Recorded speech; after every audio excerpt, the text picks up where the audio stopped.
પ્રિય દર્શક મિત્રો, આપ સૌનું સ્તવન બાઇબલ અભ્યાસ કાર્યક્રમમાં પ્રેમભર્યું સ્વાગત છે.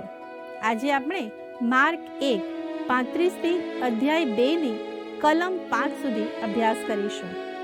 અગાઉના અભ્યાસમાં આપણે જોયું હતું કે પ્રભુ ઈસુએ અનેક લોકોને સાજા કર્યા, દુષ્ટ આત્માઓને બહાર કાઢ્યા અને પોતાના અધિકાર તથા સામર્થ્યને પ્રગટ કર્યું. આજે આપણે આગળ જોઈશું કે પ્રભુ ઈસુ વહેલી સવારે એકાંતમાં જઈને પ્રાર્થના કરે છે, પછી ગામે ગામ જઈને ઈશ્વરના રાજ્યનો સંદેશ જાહેર કરે છે. ત્યારબાદ આપણે એક પક્ષઘાતી માણસની અદ્ભુત ઘટનાનો પણ અભ્યાસ કરીશું, જ્યાં 4 મિત્રો પોતાના વિશ્વાસથી તેને પ્રભુ ઈસુ પાસે લાવે છે અને ઈસુ તેને પાપની માફી અને સાજાપણું આપે છે. આ અભ્યાસ દ્વારા આપણે શીખીશું કે પ્રાર્થના વિશ્વાસીના જીવનનો આધાર છે અને સાચો વિશ્વાસ હંમેશા લોકોને પ્રભુ ઈસુ પાસે લઈ જાય છે. તો ચાલો પ્રભુના વચનનો અભ્યાસ શરૂ કરીએ.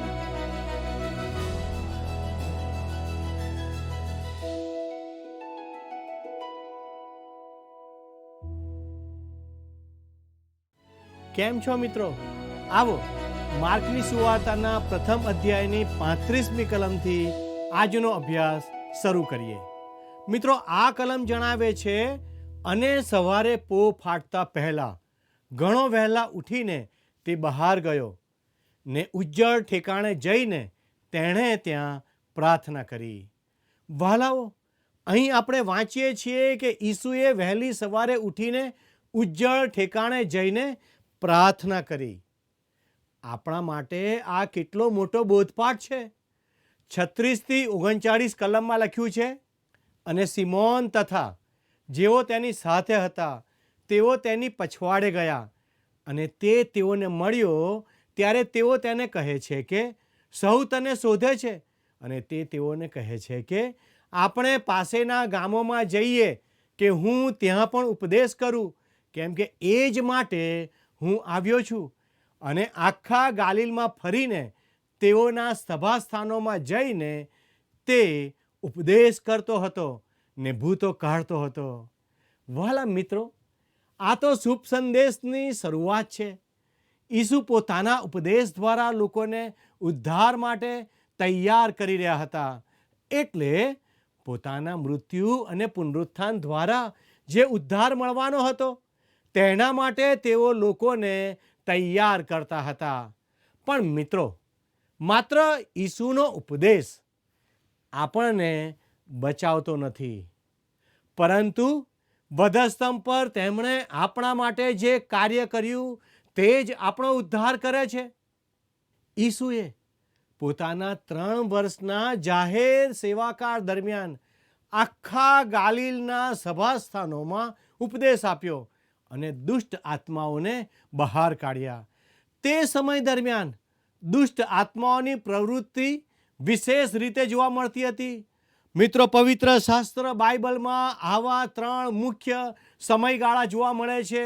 પહેલો મૂસાનો સમય, બીજો એલિયાનો સમય અને ત્રીજો ઈસુ ખ્રિસ્તનો સમય.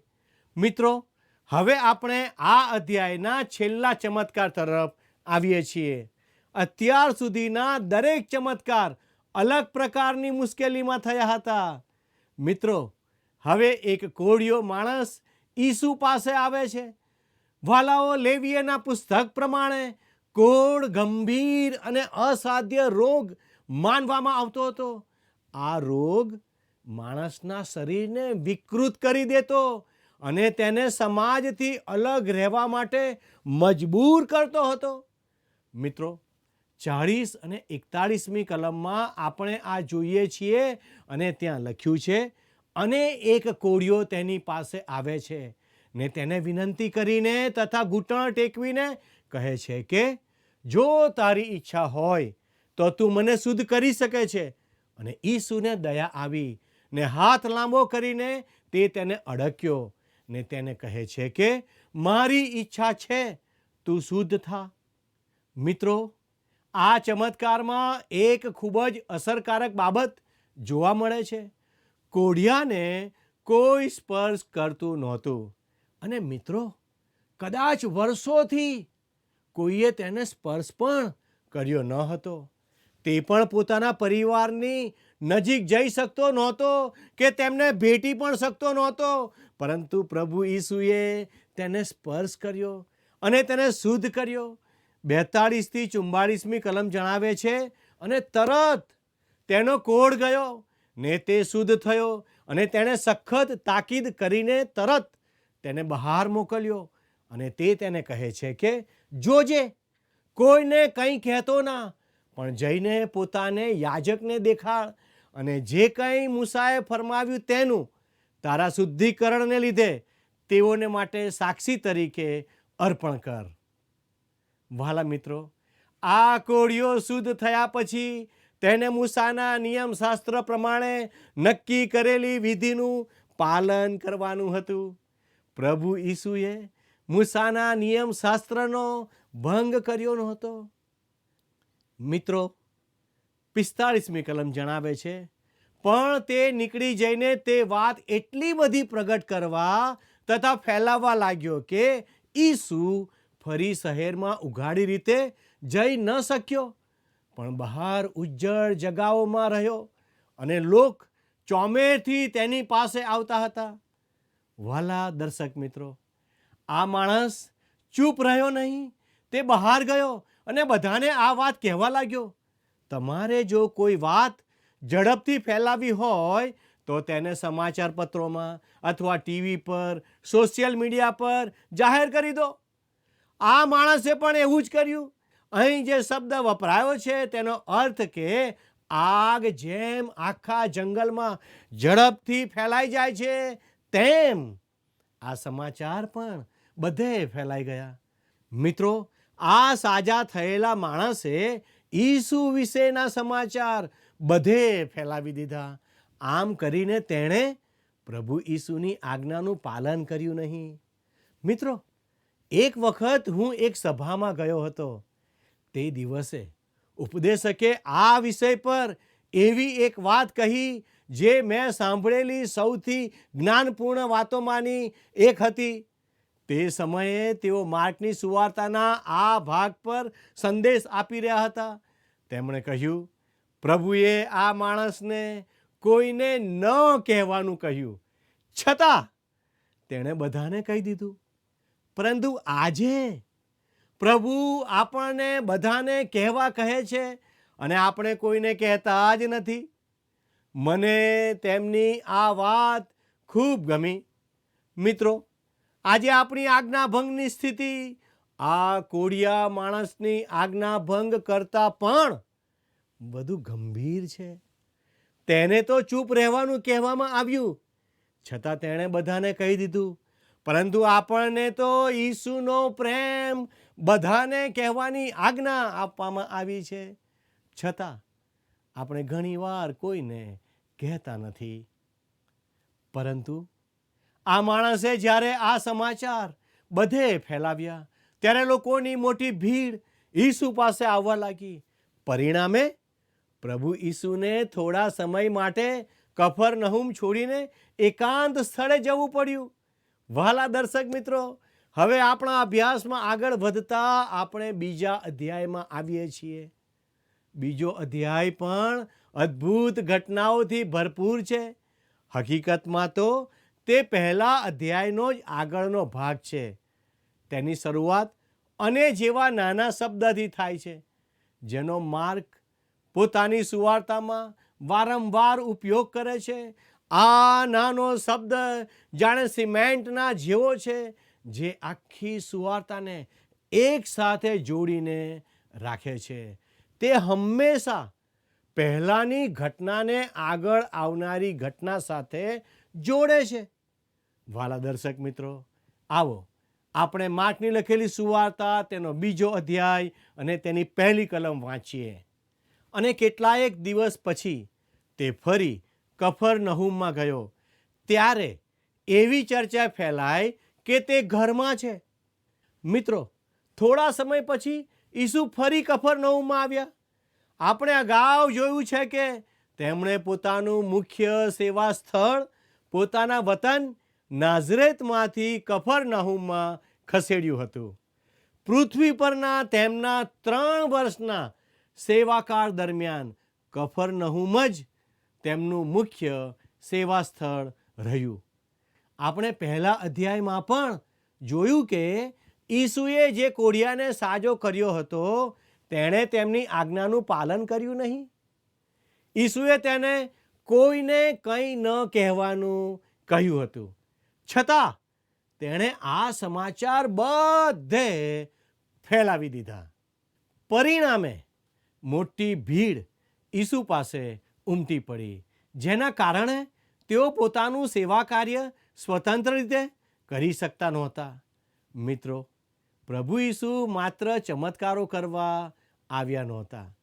તેમનું મુખ્ય ધ્યેય લોકોને આત્મિક ઉદ્ધાર આપવાનું અને આખા વિશ્વના પાપો માટે વધસ્તંભ પર મરવાનું હતું.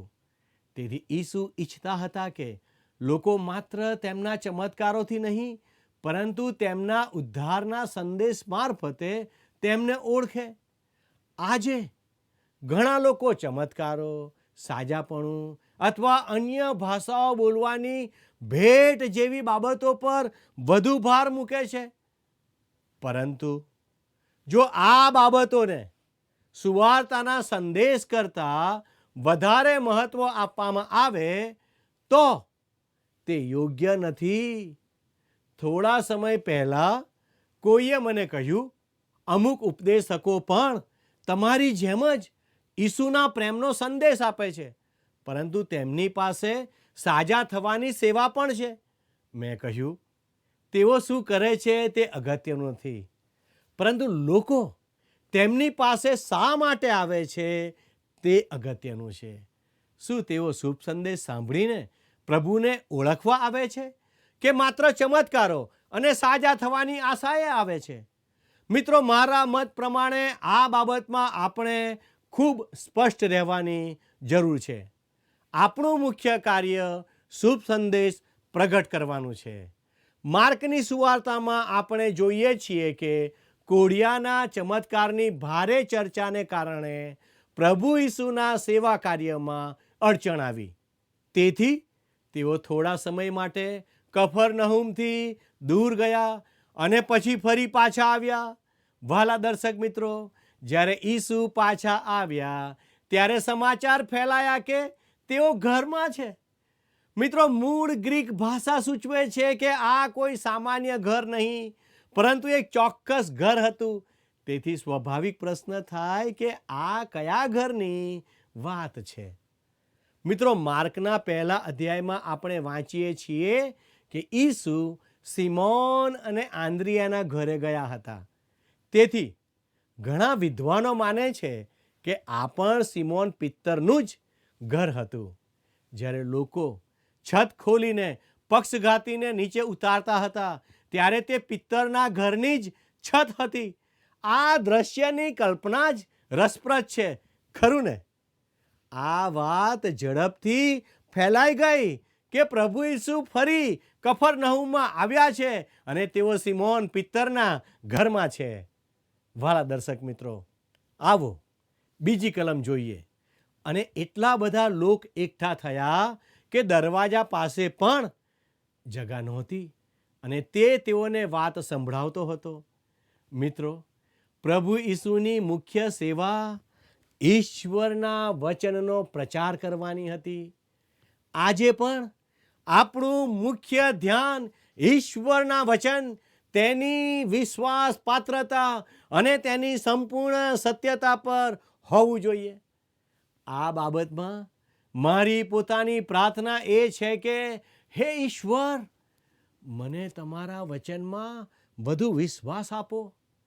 આજે હું ઈશ્વરના વચનની અસર લોકોના જીવનમાં જોઈ રહ્યો છું અને મારા પોતાના જીવનમાં પણ તેનો અનુભવ કર્યો છે.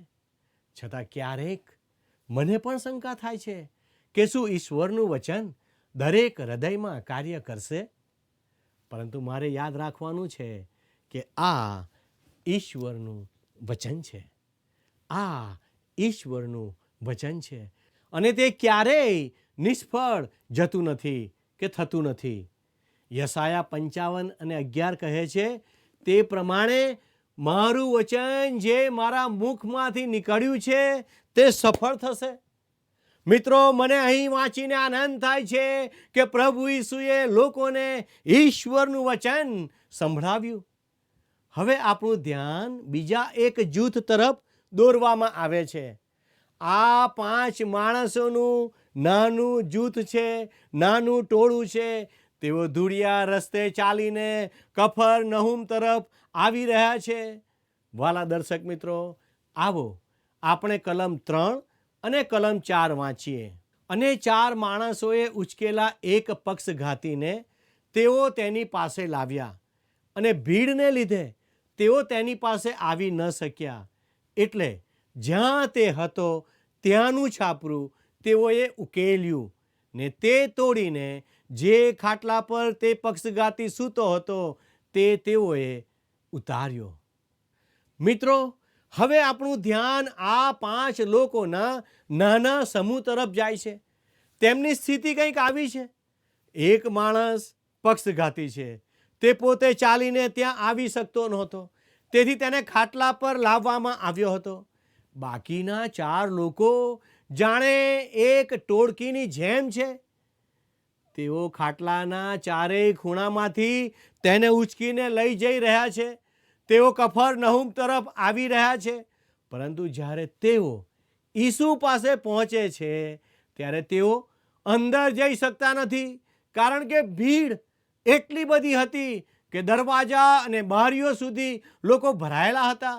વાલા મિત્રો, આજે મંડળીમાં દરેક કાર્યોને માટે ઘણીવાર સમિતિઓ પર ખૂબ ભાર મૂકવામાં આવે છે. મંડળીના વિવિધ સેવા કાર્યો પણ ઘણી વખત સમિતિઓ દ્વારા ચલાવવામાં આવે છે. સમિતિ એવા લોકોનું જૂથ છે જે એકલા કંઈ કરી શકતા નથી, પરંતુ સાથે મળીને નક્કી કરી શકે છે. જો આ લોકો પણ આજની જેમ સમિતિઓ પર જ આધાર રાખતા હોત તો કદાચ પહેલા દરવાજા સમિતિ કહેતી, અંદર જવાનો રસ્તો નથી. પછી બહારી સમિતિ પણ એ જ જવાબ આપતી. સદનસીબે તેમની પાસે છત સમિતિ પણ હતી. તેઓ તપાસ કરીને આવ્યા અને કહ્યું, અમને લાગે છે કે તેને છત પરથી નીચે ઉતારી શકાય તેમ છે.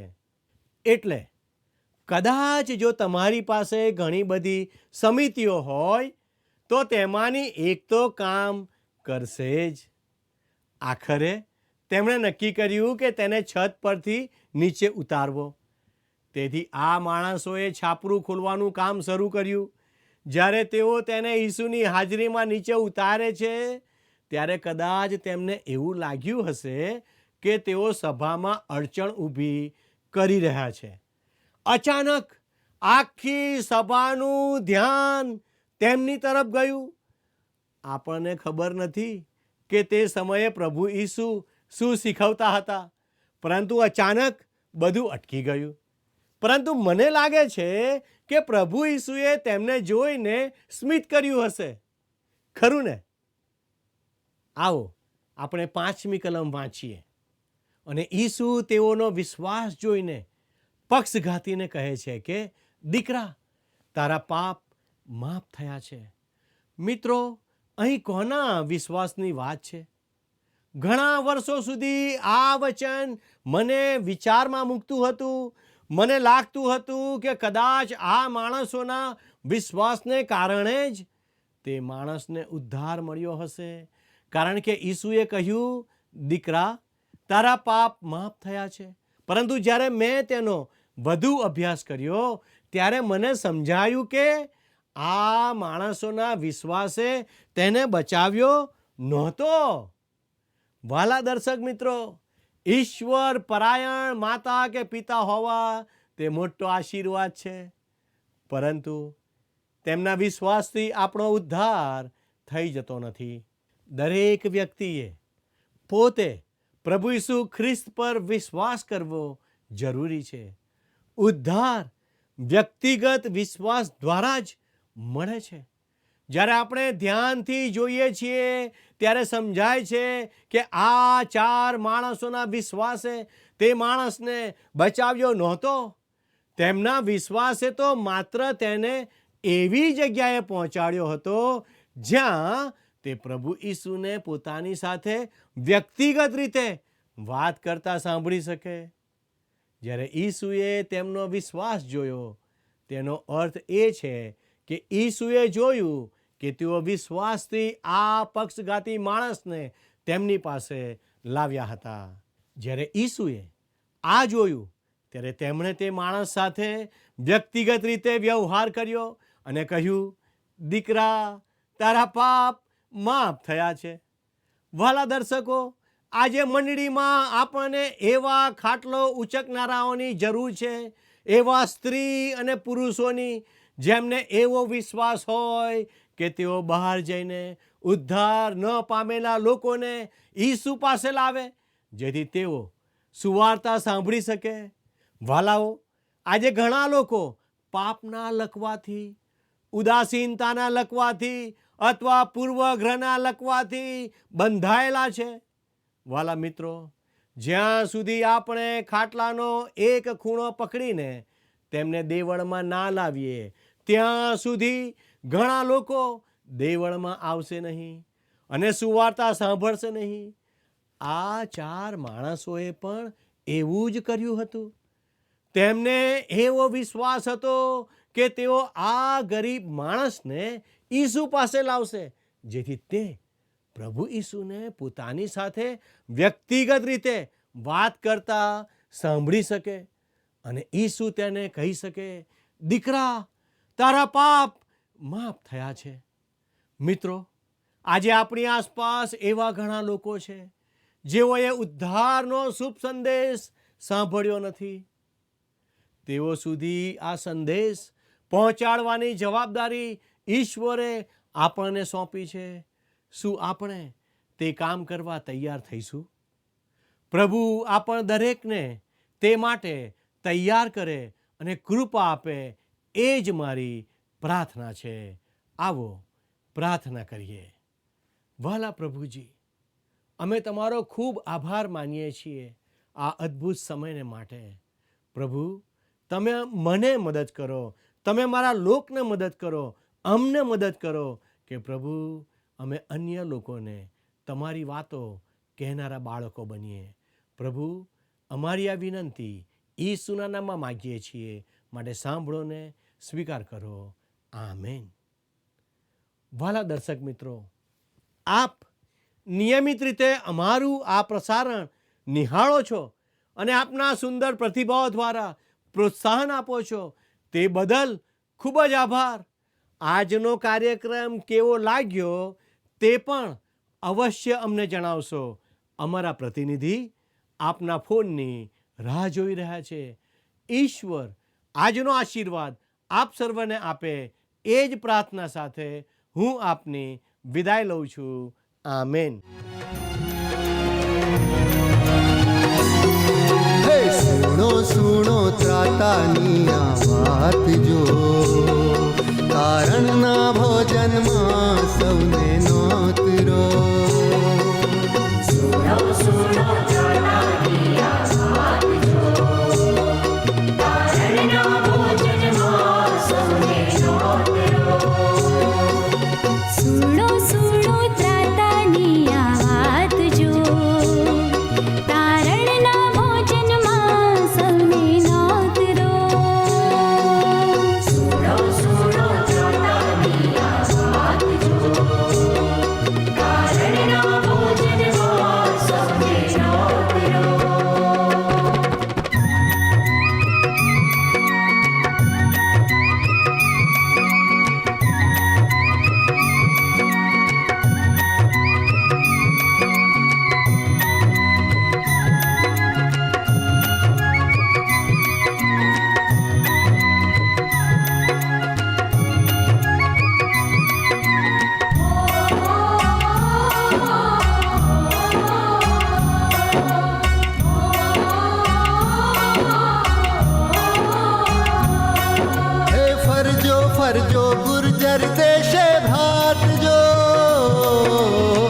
ફરજો ફરજો ગુર્જર દેશે ભ્રાતજો. ફરજો ગુર્જર દેશે ભ્રાતજો. ફરજો ફરજો ગુર્જર દેશે ભ્રાતજો. હે ફરજો ફરજો ગુર્જર દેશે ભ્રાતજો. તારણના ભોજનમાં સૌને નોતરો. ફરજો ફરજો ગુર્જર દેશે ભ્રાતજો.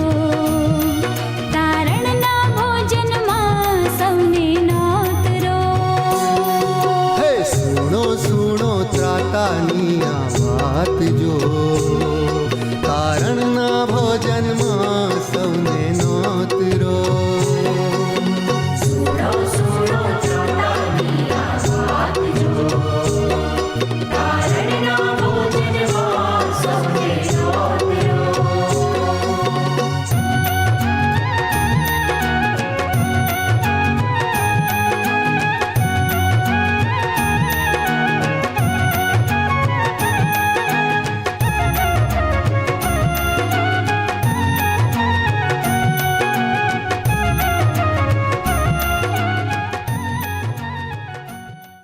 પ્રિય દર્શક મિત્રો, આજે આપણે શીખ્યા કે પ્રભુ ઈસુએ પ્રાર્થનાને પ્રથમ સ્થાન આપ્યું, સુવાર્તાના સંદેશને સૌથી વધુ મહત્ત્વ આપ્યું અને વિશ્વાસથી તેમની પાસે આવનારાઓ પર કૃપા કરી. આ અભ્યાસ આપણને પડકાર આપે છે કે શું આપણે પણ પેલા 4 મિત્રોની જેમ કોઈને પ્રભુ ઈસુ સુધી લઈ જઈ રહ્યા છીએ? શું આપણે પ્રાર્થના અને ઈશ્વરના વચનને આપણા જીવનમાં પ્રથમ સ્થાન આપીએ છીએ? મારી પ્રાર્થના છે કે આજનું વચન તમારા વિશ્વાસને દ્રઢ બનાવે અને તમને દરરોજ પ્રભુ સાથે ચાલવા તથા બીજાઓને તેમના પ્રેમનો સંદેશ પહોંચાડવા માટે પ્રેરણા આપે. મિત્રો, આજનો પ્રશ્ન છે, પ્રભુ ઈસુ વહેલી સવારે શું કરવા ઉજ્જડ જગ્યાએ ગયા હતા? એ. લોકોને મળવા. બી. ચમત્કાર કરવા. સી. પ્રાર્થના કરવા. ડી. આરામ કરવા. મિત્રો, ગત પ્રશ્નનો જવાબ છે બી. રોમન. મિત્રો, આજના કાર્યક્રમ વિશે આપના પ્રતિભાવો અને આજના પ્રશ્નનો જવાબ મોકલવા માટે અમારો સંપર્ક નંબર છે 94 29 37 56 10. આપનો જવાબ જલ્દીથી મોકલી આપશો. આભાર. શું તમને આ કાર્યક્રમ ગમ્યો? અત્યારે જ અમને મિસ કોલ કરો.